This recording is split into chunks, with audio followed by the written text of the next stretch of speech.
so that we can review it. We're just going to look at a few right now, go over the do's and don'ts of the Army scrapbook, and go from there. So some of the main things that you can have in your scrapbook, moving along, is this is going to flow just as the Army interview rubric flows. So your Army story, this is just a quick example of what your Army story looks like. Hit the highlights of your Army story. I'm not going to go too in depth because you will get an Army interview class. So I'm not going to speak about the Army interview, just specifically the scrapbook. So your Army story. Now the Army story. So this is a pretty good example of what the Army story would encompass. So you can talk about some of the campaigns, how long the Army's been around. Make sure you ask that person what they know about the Army. And also included in the Army story would be the Army values, the warrior ethos, and the soldier's creed. All right. So, oh, that's not the soldier's creed. This one doesn't have the soldier's creed. I would suggest that you have the soldier's creed in yours as well. Those are things that you have to hit on your rubric when you're talking about the Army, story.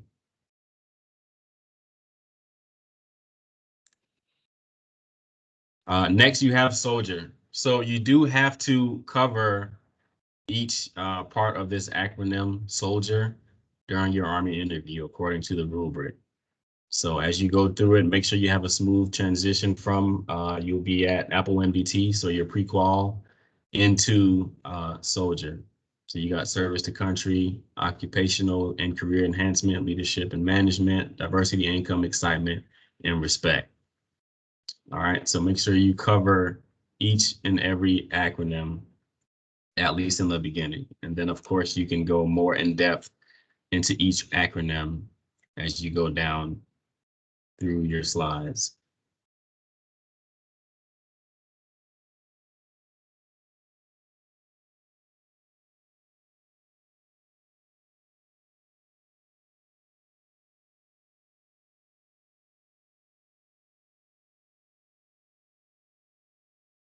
So if you, like you just did your telephone call for the Army interview, you can add some of those programs in your evidence book so that you're not trying to think about these things off the top of your head. You will have already conducted that telephone call, so you know exactly what that applicant wants to do, and you can kind of incorporate some of those things in your scrapbook.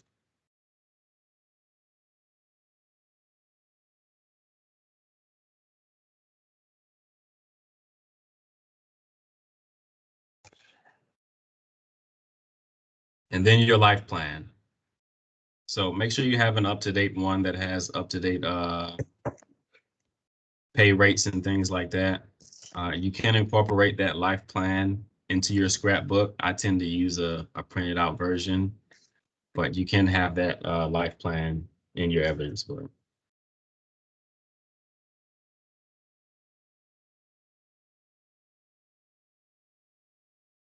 All right, so we'll talk about a few things that you cannot have in your scrapbook. All right.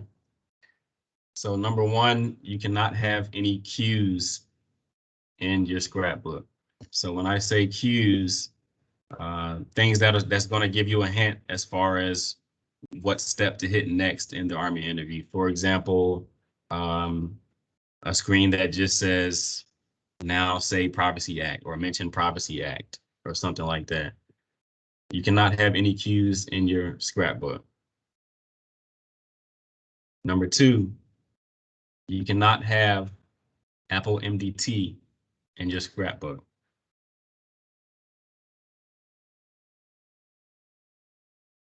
And also going back to cues, things like at the end, who or whom do you know? You can't put that stuff in your scrapbook to ensure that you hit that step.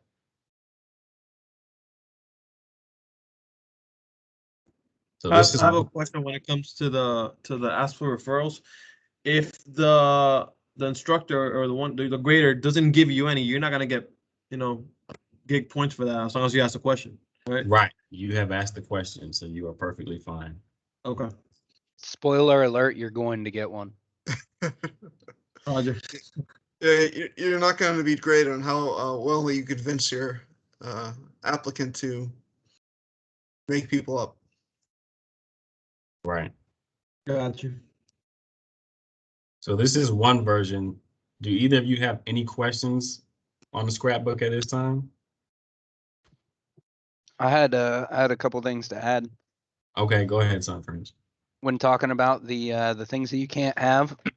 It's not just words, right? So you can't have a picture of an apple to remind you to do Apple MDT, and you also shouldn't have blank slides for each step, right? So if you know that I got to do the Privacy Act and then do Apple MDT, you can't have two blank slides to remind you there's two steps to do in there. Does that make sense? Roger, it does. So if you are not using a scrapbook right now, which I know a lot of recruiters, station commanders don't, I would start practicing conducting Army interviews with the evidence book. So that first time that you do it is not during the actual hands-on portion, because you can get yourself lost where you are in the interview when you're trying to deal with a laptop with a scrapbook. You're taking notes, and then you're trying to pay attention to your applicant as well. So you can kind of lose your place just with that process of, dealing with so many things. So I would start practicing using a scrapbook like immediately. It'll make your life a whole lot easier when you have to actually execute the Army interview. Any questions from either of you? No, not at this time. Okay, like I said, once you go ahead. I'm sorry. I know there's not supposed to be any cues, and I understand that, but what if something were to state and kind of give a blanket statement about the AR 25-22 and how we're not going to share his information or privacy? So probably the easiest way to put that is, because that's a no-go, the way we're going to handle it is if you have a slide in your scrapbook when you go in there that you shouldn't have, we're just going to make you delete it.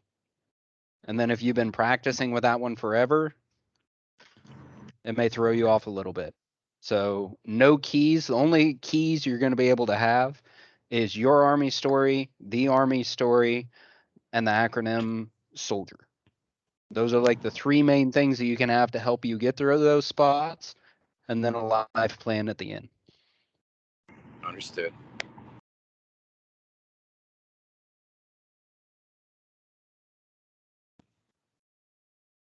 All right, we'll look at a few more examples and then we'll move on.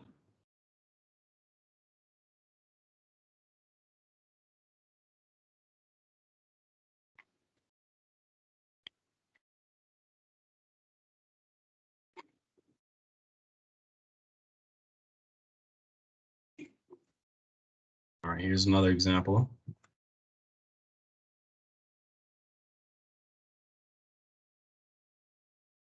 And again, we're not focusing on the quality of how well you can execute your Army story. We're more concerned with your ability to hit each of the steps on the rubric.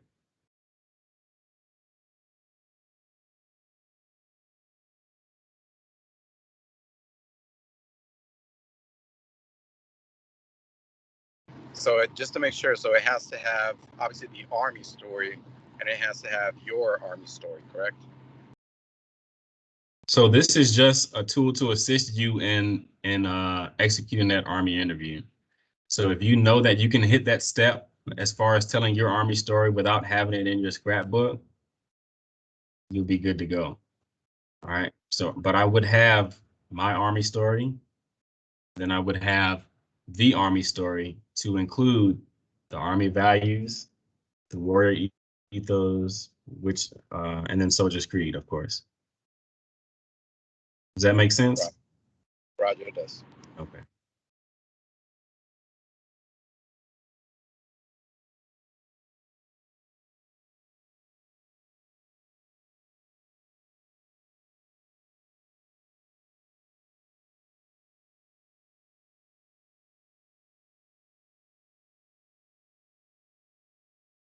So this is pretty straightforward. And like he said, there are examples in the file section. But in a nutshell, that covers the Army scrapbook. Pending any questions, any other instructors have any additional input? Again, just to back up what Sergeant Scott's saying, just you gotta get practice using it and using it to give the Army interview with the rubric. So hitting those key points, hitting the stuff in order is going to be important, because if you are given the Army interview and you're practiced using it with the slide deck, and it can, if you don't have the practice using it, you can be going through the slides and it might prompt you to skip a step if you're not practiced, if you don't have enough practice with it, especially since you're gonna be nervous already. So getting your rhythm down, knowing which slide comes next, it's all going to be part of getting that mastery down that you're going to need to get done with the Army interview. And we have the videos too up on how to conduct the Army interview from the schoolhouse, and it doesn't show you which slide comes next, and that's going to be part of just your practice giving the Army interview with the slides. And it's going to feel, if you're not doing it, and I'm sure you station commanders aren't doing it, because who does after you've been recruiting so long, right? You got it all memorized. You have, your own flow to conduct the interview. You're used to reading your applicants, but building up your fact and evidence book, and given that interview, knowing where the slides come next is going to be just part of going through it. So know your fact and evidence book, know how the slides go, know which slide comes next, because again, it's another one of those linear events that once you skip a step, you cannot go back. So if you're given your Army interview and you're just in that flow and you're going through the slides and you're just reading it, it can set you up for failure as well. So French, do you have something to say? Your icon keeps flashing. I was just gonna say, if you're gonna be practicing with the fact and evidence book, one of the things that you could do is record yourself as you go through it with the fact and evidence book. Like put your phone off to the side, however you're gonna do that, and then when you're done, play it back with the rubric in front of you and grade yourself. When you're talking about higher levels of learning and developing yourself in this, evaluating yourself is one of the best ways to get at that.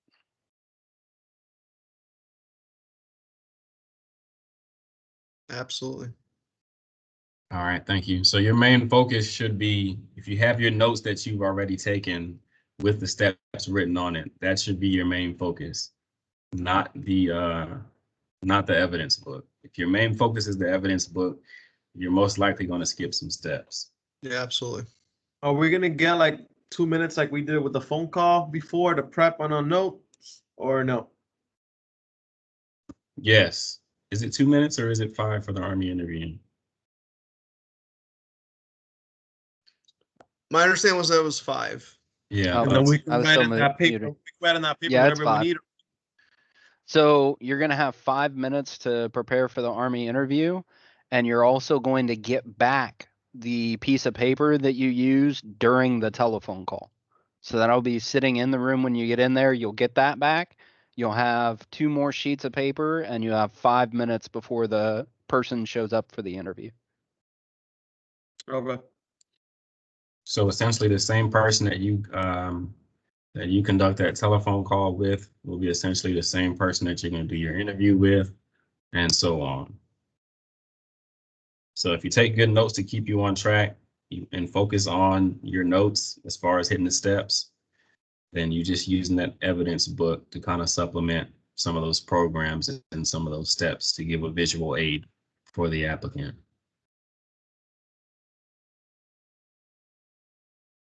And Right. like Sergeant Evans Scott pointed out, make sure you're information is accurate this year too, because that's part of what you're going to be graded upon. That wasn't graded upon in previous years. So if you're giving out information that's not up to date, that is something that the graders can mark you on this year. That's part of the grading rubric, that the information is up to date and relevant. So just make sure when you're putting this together that you are getting the most updated information, so that you aren't.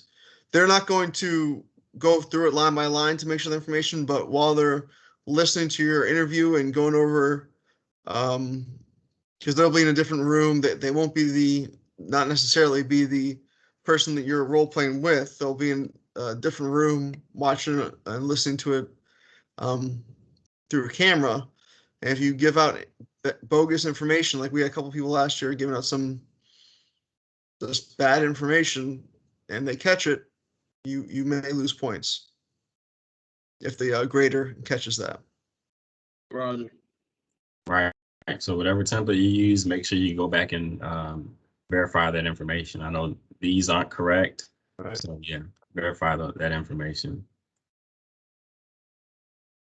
So if there aren't any questions, we're just going to move right along into preparing for the Army interview, as both of these steps work together.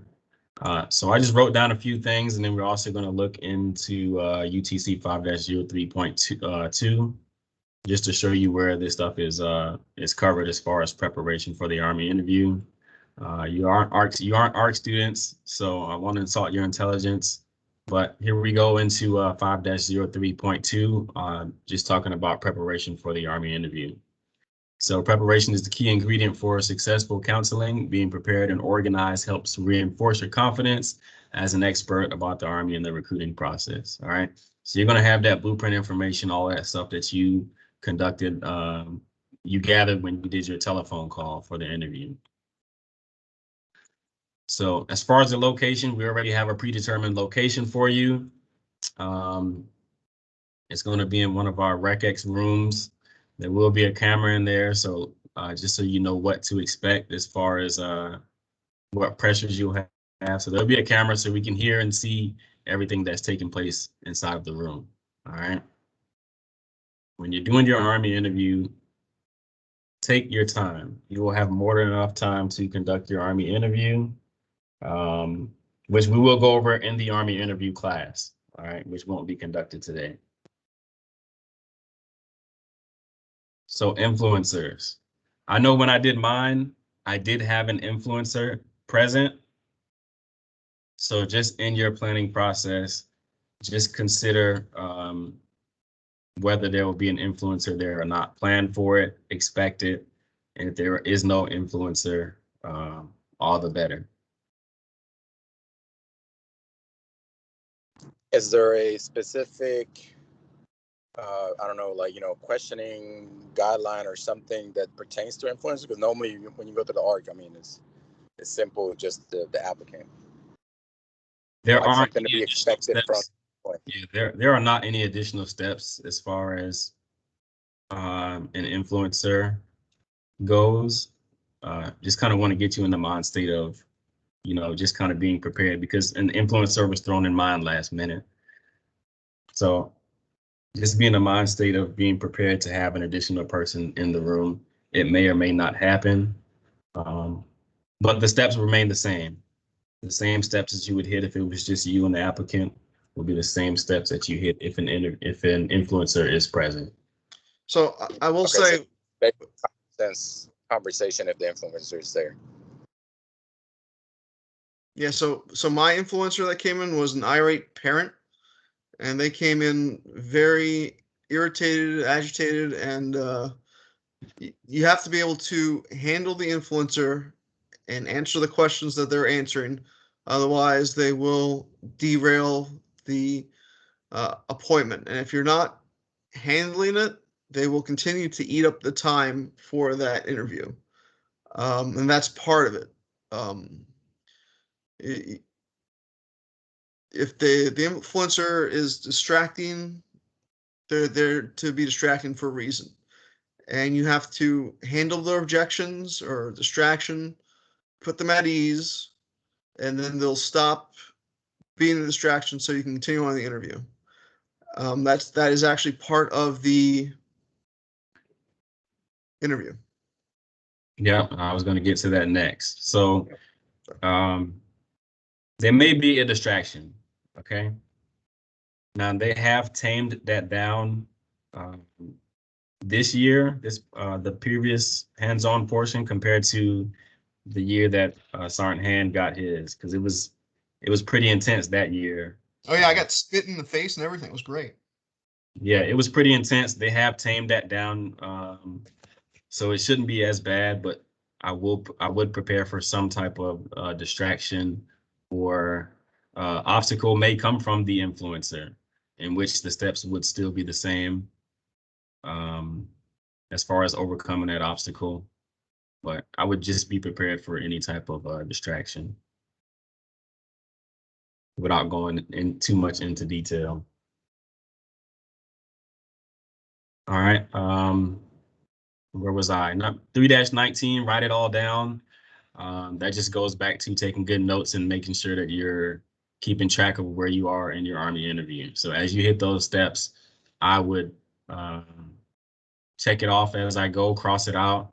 Whatever you have to do to make sure that you hit those steps, do so. And of course, counseling strategies plays a major role in this. The 3 different approaches to counseling you can use. Yeah, as far as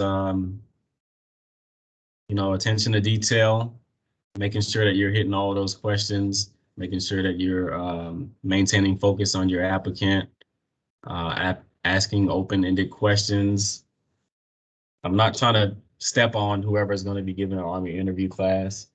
So in a nutshell, that's preparation for the Army interview. All right. What questions do you have? None from me, sir. Okay. Now, again, you can always go back and review 5-03.2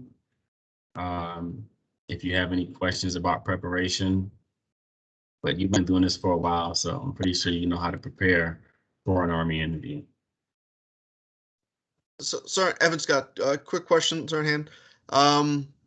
So like with the phone call, what type of shorthand do you write down before you go into your Army interview? So I actually have one already written. Perfect. I can pull it up. Oh, yeah, it is. Okay.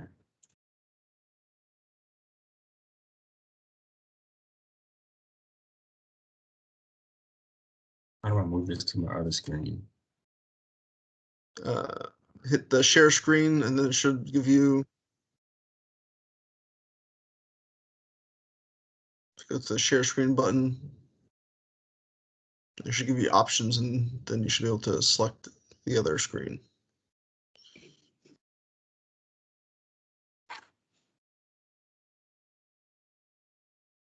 Are you still able to see my screen or no? You can't right now. Okay. I will pull up a shorthand. And then if you just walk us through that real quick. Yeah, I didn't want to do it because I know it's going to be done in the Army interview class.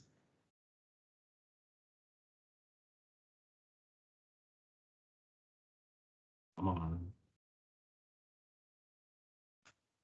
Now we're just gonna make Sergeant Harrington work harder for his class.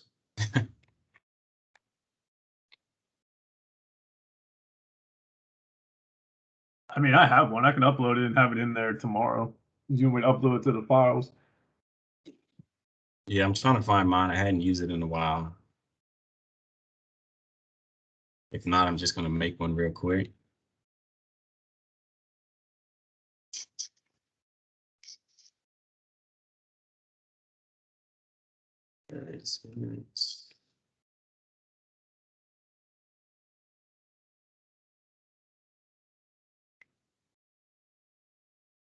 All right. Yeah, I'm just going to make one.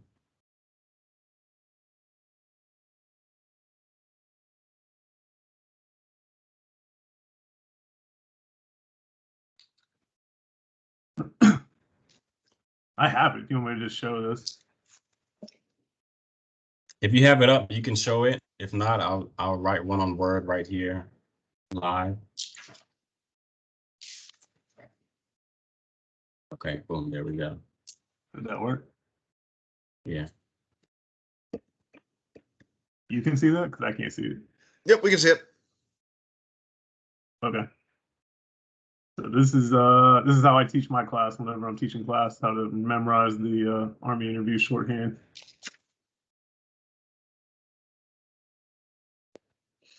But without going into every step, unless you want to teach the Army interview today.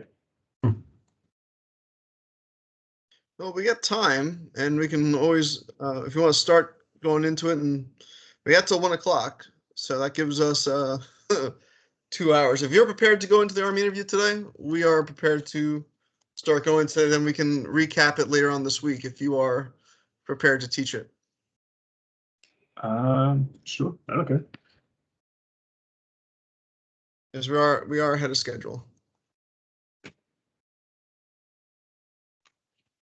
Well, Other than that, then I was gonna, be like any other good teacher and have us watch videos for the rest of the huh. day. So I can't see. What is it showing you now? We see the rubric, You see the rubric? Okay. which is not bad. So, Cologne and Perez, are you ready to get an Army interview class? Oh, they're ready. Send it. Ready to get into it? Yeah, let's do it. All right. So you guys, obviously, you just made your phone calls. You know who you're talking to now. You have a little bit of background information. You know what their goals are and all that fun stuff. And now it's time for them to come in and actually get the Army interview. And like they said, you're going to have 5 minutes before you go in. You're going to have 5 minutes to go in there, write 5 minutes of notes. And like I said, this is how I do it, going off of the rubrics and things like that. Whenever they walk in, you're going to build some rapport with them, try to put them at ease. You're going to give them the reason why they're there. So you're going to meet them at the door. Hey, John, did you make it? How's the family doing? Is your family doing all right with COVID? I see you're doing well in school. Just stupid little stuff, putting them at ease, right? Not talking about the Army yet. All right. And then you're going to state the reason for them coming in. All right. The reason you're here is for us to achieve goals, help you achieve or develop strategies to help you achieve your goals of becoming a doctor, of a mechanic, or whatever. All right. And then during this step, during the reason, you're going to tell them that you're going to ask them to join the Army at the end, right? One of the routes they're going to take is you are going to ask them to join the Army at the end. Okay, so that's one of the things that the instructors usually look for when you're stating the reason. One of the reasons is I'm going to ask you to join the Army at the end. All right, and then you're going to ask them what they know about the Army. All right, this isn't actually on the actual MOI for here. So you establish that rapport using an icebreaker. You state the reason for the interview. All right, it doesn't say that you need to ask them that, so you can, or if you don't want to. All right, I'll send out this shorthand to you guys so you have it. But one of the things on there isn't that, so you can do it or not do it. And then you're going to communicate your Army story. So that is where the Army, where you're going to pick up your evidence book. I'm going to open up mine and show you.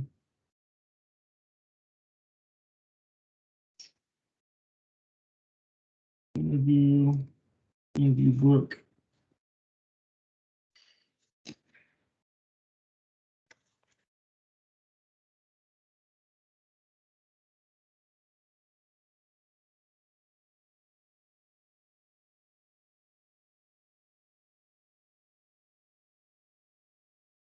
So here's mine. Here's my cover photo. So whenever they walk in, I just have this sitting there, Army Strong. You guys can put whatever cover photo you want to have on your evidence book. All right. So now that we established rapport with them, we did an icebreaker. We stated the reason for the interview. All right. Now it's time to communicate our Army story. All right. So if you have this set up, this is the one I used for the master badge whenever I went through. All right. You give them a little bit about yourself. Born in Pittsburgh, Pennsylvania. Go over a little bit about yourself. I went over some of my assignments that I've had. And I got this one from the previous year, people who went through, like Sergeant Major McEwen and my first sergeant that I had at the time. This is the one they use. So all I did was take it, add my stuff to it. I just changed around when I got my ranks and when I got my awards and achievements. So you're going to give your Army story, and then you're going to go into the Army story. Okay. So this is really easy, right? So you're going to build a little bit of rapport, ask them what they know about the Army, give them your Army story and the Army story. Okay. During the Army story, what the people are going to be looking for is when the Army was founded, a little bit of background about it, talking about the campaigns, and then talking about the humanitarian things that go along with it. Okay. So even though you're telling them about the Army story, there is some subtasks that go along with it. All right. So the campaigns and the humanitarian. So all you got to do is read off the screen. It should be pretty easy. You guys have any questions up to this point? Hey, Do we we have use to the same talk about fact- all the campaigns or just a couple of them? No, you ain't got to hit every campaign. Just say part of it is, we were in the Revolutionary War, from the Revolutionary War up to the War on Terrorism. We've been in every single war since then. All right. But no, you don't have to. It's more there just so they can see everything that's there, but you just hit on one or two, right?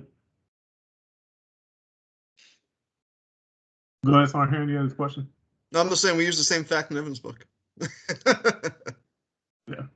So this one, I don't know who actually created this one back in the day, but I know Sergeant Major McEwen and some other people have used this exact one. And even when you're going over your Army story, and you can tell them about like what badge, like I'm most proud of my Army Achievement Medal or something like that, right? I got it for fixing an air conditioner while I was in Iraq. Could you see yourself doing anything like this, right? Because you want to get them asking them questions because you're trying to figure out their goals, right? So could you see yourself doing any of these things like this, right? And then just like Sergeant Evan Scott, you should already have this set up. So then you're going to hit them with the Army values. So when you pull this up, you're going to go, all right, Johnny, so looking at the Army values, which one or two stands out most to you? And then let them pick, right? So they'll say loyalty or respect. Like, wow, that's cool. That's my favorite ones too. I really like to respect people. All right. Then you move on to the Soldier's Creed and the Warrior Ethos, right? I have it combined in one because I know that I'm going to talk about the Soldier's Creed and the Warrior Ethos. I don't need two different slides to talk about the same thing that's already on one slide. All right, but if you need two slides, you can have two different slides for Warrior Ethos or put off to the side. You can put the Warrior Ethos over here if you wanted to. But pretty much, I usually, when it comes to Soldier's Creed, I'll have them read the first sentence. I am an American soldier, right? I'll have them read it out loud, then ask them how they feel about it, right? Just so you keep that guy talking. You want to keep it interesting, keep them talking, and then obviously you're going to hit the Warrior Ethos that are in the middle. Do you have any questions up to this point about building rapport or the first two steps that are in the evidence book? No. Okay. So that's going to bring us to letter echo on the rubric, right? So we communicated the Army story, which we hit the subtest of the Army values, Soldier's Creed, all that stuff. Now we're going to verify basic enlistment eligibility, right? So if you look at your slideshow, if you forget to stop, right, and they're saying you can't have no cues, so if you go from here to here and go straight into Soldier, that means you missed all of Apple's MDT and you missed the Privacy Act. Okay, so you got to make sure after Soldier's Creed, I'm going to stop. I'm going to move this out of the way, right, because you're on the computer screen sitting in front of you. You're going to stop, and this is where you're going to do the Privacy Act of 1974. You should have it sitting in front of you on the desk. If you do not have a Privacy Act when you walk in, you can ask the instructor for it. Whoever's your grader, right? Whoever's grading you, you can ask them for a Privacy Act because you need to hand it to them and have them sign it. Okay? And then you're going to go into Apple's MDT. And just like they've all said already, you need to ask all 6, 5, 4, however many of those questions that are in 5.03.2. You need to ask every single one verbatim, pretty much. All right. During that part right there, during Apple's MDT, you can go back and forth, right? So if you ask 4 of the 5 questions in A and you get down to M and you remember, oh shit, I forgot to ask them what their social security number was in A, as long as you're still doing their verification, you can go back and ask different questions. All right. Well, once you start into their goals and passions, step 3, if you hit goals and passions and you forgot to do like 3 of the questions under Apple's MDT, you can't go back after that.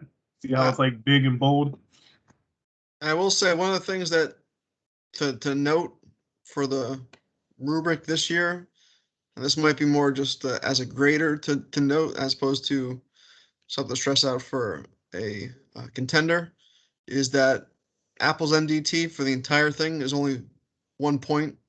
It's not, the 100 points it was last year. Oh, seriously?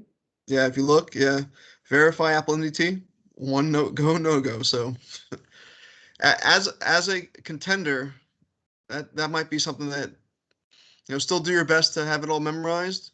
But if you're like, I really stressed out trying to memorize all of Apple MDT, because it was so many points in previous years. This year, memorizing all of Apple MDT is only 1 point, and you need to get 23 out of 28.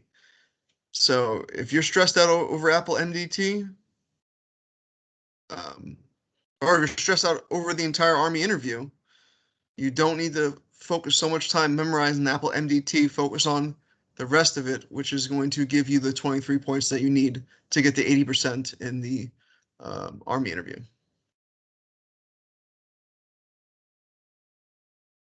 That's just my 2 cents. And if the instructors have anything else to add to that or disagree with me, please put that out there. But in previous years, Apple MDT was a lot more points, and this year it's, like I said, it's only 1 for the entire thing. Well, I mean, I'll leave it on you guys. You guys ask as many questions as you want, as you feel you deem necessary there. All right. And then after we get through Apple's MDT, after you ask them about the testing question, part of doing Apple's MDT is ensuring that you give them the East. So you'll move the computer over to them, say, all right, here, take the practice test. This is the East. Explain to them a little bit about what they're doing, and then have them do it. And then they'll scoot the computer screen back to you, and then you tell them whatever score you want to give them. Give them a 52, 85, whatever you want to say. Congratulations, you're qualified, and you passed the test. You're exactly what we're looking for. All right. You guys have any questions about step 2, verifying basic enlistment eligibility? No. All right. So we're going back into the goals, right? So you already have their short-term goal. You got the 5 W's and 2 H's. Now we're going to get their long-term goal. All right. Same thing applies. You'll just kind of recap their short-term goal. So Johnny, you want to go to Penn State. You want to be a doctor. You want to go when you're after school. You want to go there because it's the best school in the world, and it's going to cost this much money. And there's a. So what are you going to do? Where do you see yourself after you graduate from college, right? Do you want to open your own practice? Do you plan on working somewhere? Go over the 5 W's and 2 H's again about their long-term goal. All right. The more information you get out of them, the easier it'll be to use Soldier to help them identify how you personally can help them achieve that goal using strategies. All right.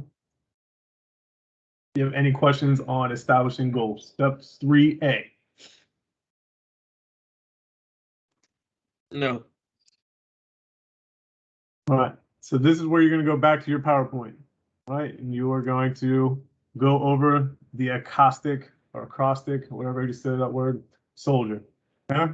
Same thing applies. Whenever you get here, just be like, hey, which 2 of these stand out the most to you? You can go over all of them right here on whatever screen. And they can tell you he likes service to country and diversity. And be like, wow, those are the same 2 I like too. How'd you know? All right, give them some corny line, and then keep it moving, right? And then in my thing, I went over all of it. I took a pretty lengthy time going through all these things, helping them reach their goals and what they want to do. And you want to tailor each one of these to whatever their goal is. Service the country, try to, like, many people have served, history, all these different things. 1% of the Army, go over all that fun stuff. Occupation, you can show them how we have a medical career and help them achieve their being a doctor. All right, so everything you go over in the acrostic Soldier, this is where you're introducing all the programs, benefits, everything that you want to talk about to help them achieve them becoming a doctor, right? This is where you're introducing all these programs. The GI Bill, diversity, the income, all these different things. And if you are going to have income in here, like they said, basic pay, make sure you update these so that these are correct. So whenever we send you out these different slideshows and things like that, whichever one you pick to use, make sure you go through, and if you have a slide like pay, update it. Make sure it's the correct pay and benefits and everything else that's going on right now. Then I had benefits like healthcare and vacation, thrift savings plan, blended retirement system, talking about those different things, living conditions, excitement. Right. And you're gonna hit them with the life plan. So what are your questions about Soldier? In regards to the life plan, are we gonna get like time to fill that out, or once we're done with the telephone call, we do that overnight before the actual interview? I don't know if are they going to be in the same day? Sorry, hand. So they were last year. I don't know if they will be this year. I I am fairly confident they will be same day, one right after the other. That's what I was thinking also. Usually they're at the schoolhouse one day and then they're doing the other stuff, other events the second day. The next day. So yes, but with the life plan, you can have it in here, and then you can also bring in a printed copy of this. But you're going to sit down and fill out the life plan with him or her, however it's going. So you're going to sit down and go, all right, Johnny, so your current plan, you know what I mean? So where are we at? So we went through number 3, Alpha. Bravo identified their goals and passions. Charlie identified their short and long-term goals using the 5 W's and 2 H's again. And we developed prospects courses of action. All right, so that's D is going into number 4. All right, generating compare possible alternatives. All right, so right now we're on their current plan, right? So you can write in there what they want to do, what their short-term goal is, what their long-term goal is, and how they are going to get there. How are they going to get from sitting in your seat right now to becoming a doctor? All right, so they need to graduate, they need to go to college, they need to pay for college, they need to waste time. They have to spend their own money on rent, utilities, food, recreation, all these different things, right? You can go over how much it costs for them to live. And in the end, it should be that they're in a deficit, right? You want to paint that picture that if you do it your way, it's going to cost this much money. It's going to take you so much longer to do it. And these are all the negative reasons of how you are going to do it. Does that make sense? Roger. So you want to take them from where they're at right now to getting to their goal of becoming a doctor, a mechanic, a hairstylist, right? How are they going to do it? Make them say out loud, how do you plan on achieving it? So that way they see how hard it is going to be, or how much money it's going to cost, or how long, you know what I mean, how long it's going to take.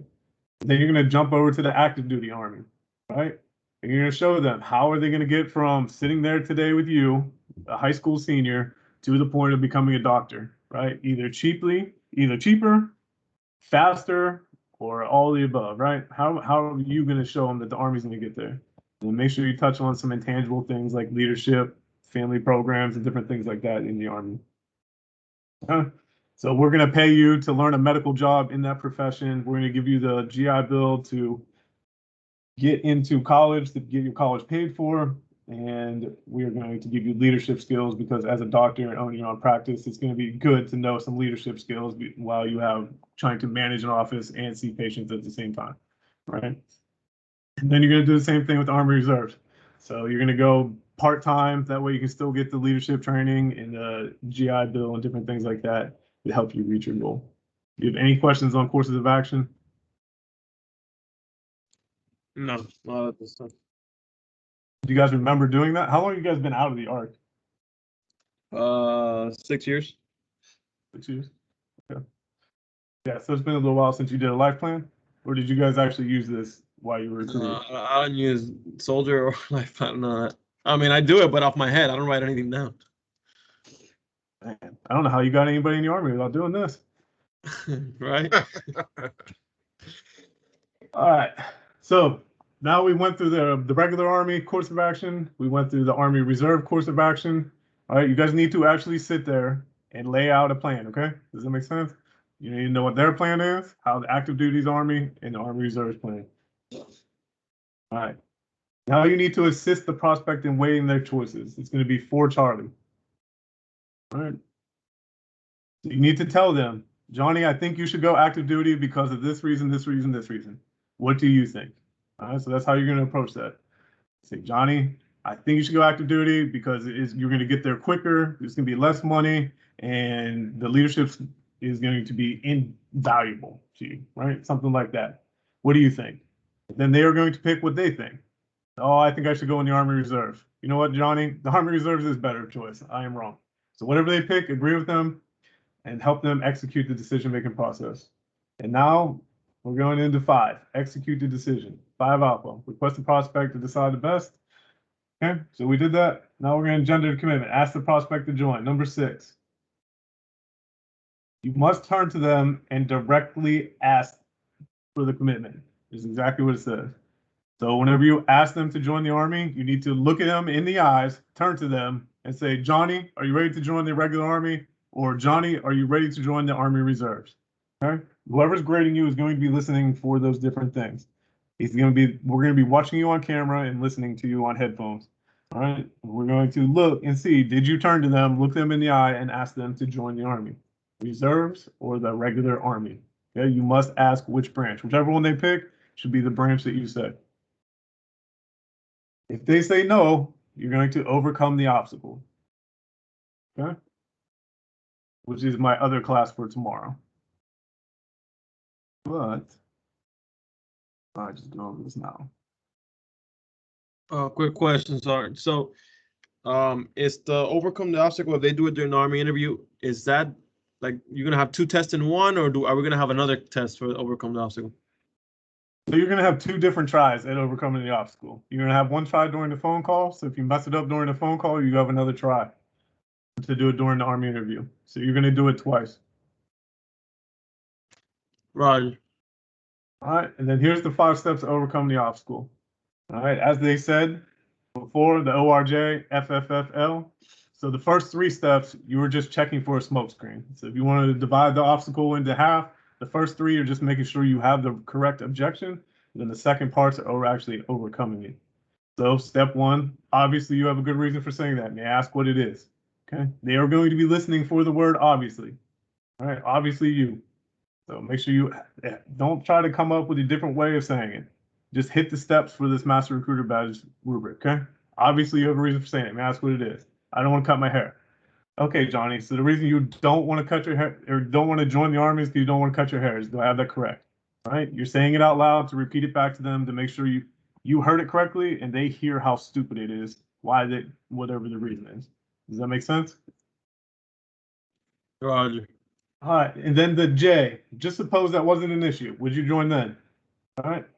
No matter what they say, for the purposes of this particular exercise of you getting the Master Recruiter Badge, just say that, right? My mom's dying of cancer. Just suppose that wasn't an issue. Would you join then? Right? Just like Sergeant Hand said, you ain't got to be all heartfelt and, well, I'm really sorry to hear that. Just hit the steps. That's all you got to do. Just suppose it wasn't an issue. Would you join then? You just want to make sure they have the right thing. If they say no, like I did in my example, you have to go back to step 1, right? So just suppose that wasn't an issue of you cutting your hair wasn't an issue. Would you come then? No. All right. Obviously, you have another reason for saying that. May I ask what it is? Well, really, I don't want to leave my girlfriend. Okay, so the reason you don't want to join is you don't want to leave your girlfriend, right? Well, just suppose you didn't have to leave your girlfriend. Would you join then? Yes, right? There's not going to be more than one objection.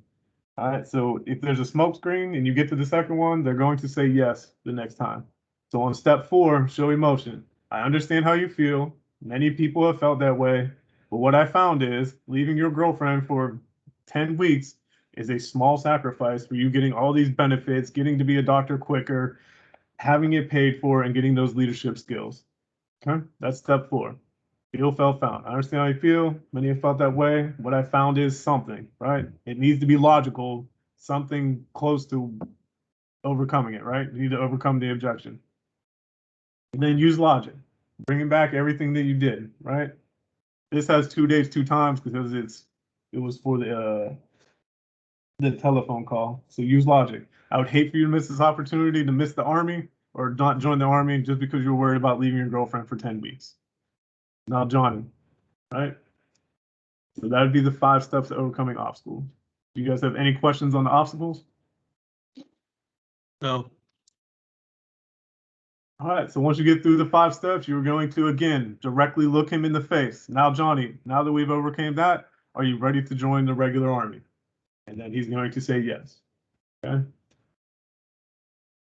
Which would be step 6. All that is all in step 6. Generating the commitment. Okay. Once you get to yes, and then you'll go to yes, you are going to tell them congratulations. That's an awesome move, whatever you want to tell them. And you're going to discuss, you need to set up a follow-up appointment within 72 hours. Okay.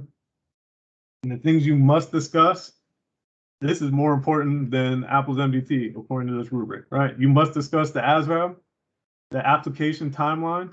So them coming in, building their packet, how long it's going to take, discuss the physical exam, discuss the enlistment process, discuss the future soldier training program, and then you're going to ask for a referral.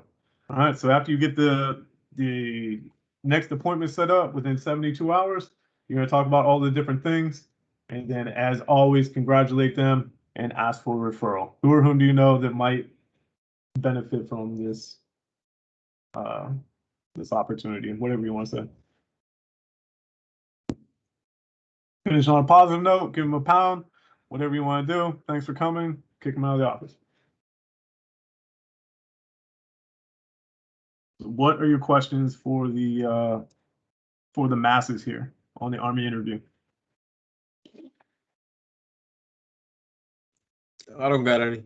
This class is pretty good. So the biggest thing, I mean, and once you get them in the office, you're gonna build that little bit of rapport. Ask them a couple questions, you know. Just ask them if they know anything about the Army. It could be one of your questions, stating the reason for the interview. You're here today to help you develop strategies to achieve your goal. And one of the things I'm going to ask you to do is join the Army at the end, right? Tell your story, open up your presentation, tell your story, the Army story. I mean, hell, you could ask them one question for Apple's MDT and just move on if you want, if you know the rest of it, apparently. Yeah, I would still assume, and this is me making an assumption, I can follow up with Sergeant Tenney tonight. I know he's doing Audie Murphy stuff this morning. I would still assume that you would need to ask all the questions to get a go or no go for Apple MDT here. But again, if you are stressing out about the whole Army interview, that would be the thing that would focus the least amount of time, because our return on investment there is just going to be minimal. You know what I'm saying? Does that make sense? Yeah, it makes sense. Yeah. So if you're stressed out about the Army interview, I would make the assumption that you would still have to know all the questions to answer for Apple MDT, but the return on investment there is only one point, and that you could be better. Your time would be better served focusing on the entire Apple MDT to come back there. I mean, not on the entire Army interview, as opposed to focusing on all those questions on Apple MDT if you're having trouble memorizing them all.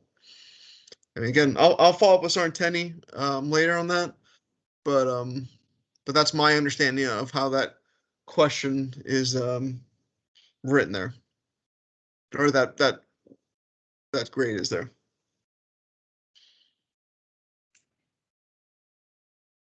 Does anyone disagree? Nope, Yep. I agree. I'm good. The only thing I would add is for the courses of actions, make sure you mention, aside from the tangibles, you have to mention intangible benefits as well, according to the rubric.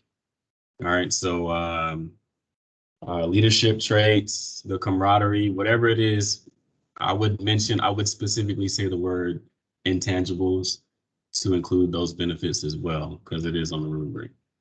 And when you ask them for which one they think is best, active or reserve, don't forget to ask why as well.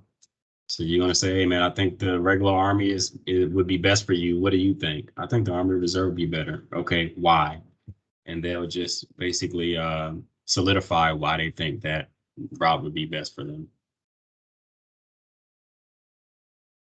Yeah, I definitely remember that was a big thing. The students would always have a hard time remembering the intangibles without actually mentioning the word intangibles. Absolutely.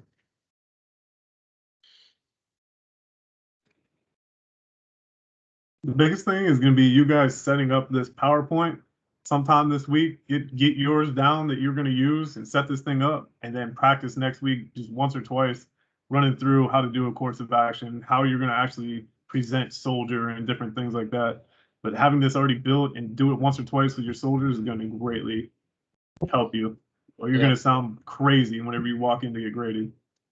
You need to be very comfortable working through the rubric and working through all the steps, because at some random point you may have some random person come in that's going to try and throw you off.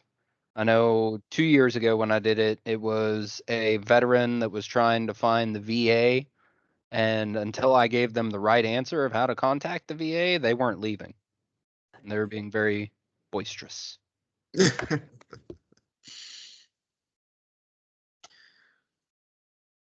Right.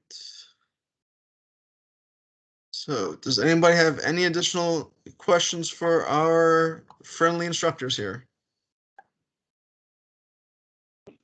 Nope, I don't got anything. I appreciate you guys taking your day to teach us some stuff. So here is my plan for now. I would like to take another, we'll say take 15, then come back. Instructors, I would invite you guys to come back tomorrow morning, and I would like us to go over some Army interviews in the morning with Sergeant Cologne, Sergeant Perez, and if we can get anybody else on that's taking the Master Recruiter badge, and you guys can help us grade some Army interviews. If we can get our books started at least for the morning, you can troubleshoot some issues we might be having, or review some of our fact and evidence books. But after 15 minutes, I would like to go over the Army interview video from the schoolhouse that and just kind of review it with you guys so you can see what the Army interview looks like. And then we can discuss it if that works for everybody. Quick question. Yeah. So out of your recollection, or anyone that's obviously all the graders that you guys taking it, anything specifically you guys think is probably the hardest, maybe not the hardest or trickiest, or however you want to word it, part of this whole process of the hands-on?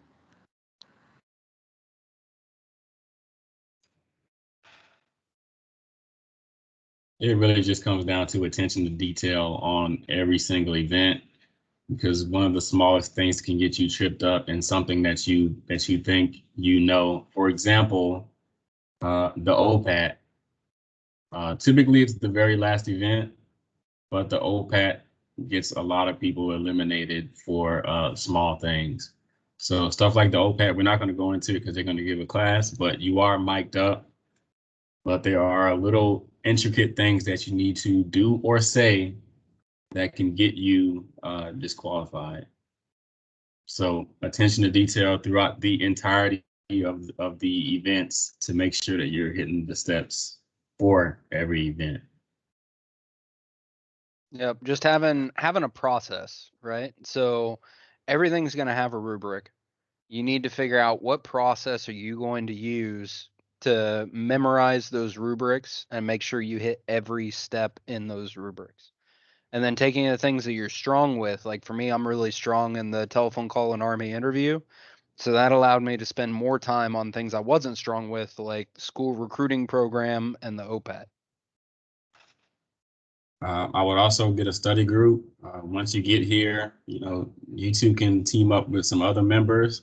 And you guys work together, focus on the task at hand. So you'll get a schedule. For the most part, you will know exactly what event you have upcoming. Focus on one event at a time. And then once you complete that event, focus on the next event. Roger.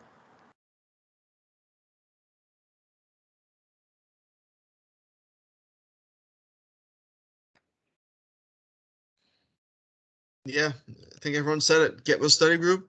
Only focus on one event at a time. Don't try focusing on the whole week. Yeah. Sorry, are you my instructors, are you guys good to come back in the morning to help review some Army interviews with us? Definitely. Yeah. Yes. Cool.